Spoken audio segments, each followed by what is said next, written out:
Hello guys! Welcome back to my channel. At ngayon po ay mag-i-impake ng mga gamit dito sa kitchen kasi lipat tayo ng bahay. At ito na po yung yung ibang gamit na kakababa ko lang. Ayan. Kakababa ko lang yan dito. At saka yung lang muna kukunin natin yung hindi masyadong ginagamit. Kayo, yun ang impake natin ngayon.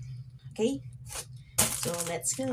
Kasi, lilipat kami ng bahay sa, after, next week, lilipat na kami. So, ayun, ngayon, impake na ako. Kasi, 24, dapat nakalipat na sa kabilang bahay. Kasi lilipat kami kasi yung bahay dito is maliit lang. 3 room lang siya. So, lilipat kami dun sa may 3 room siya, malalaki. At may yung kitchen is malaki din. Tapos yun. Excited. Excited. Pero, ito, hirap-hirap naman sa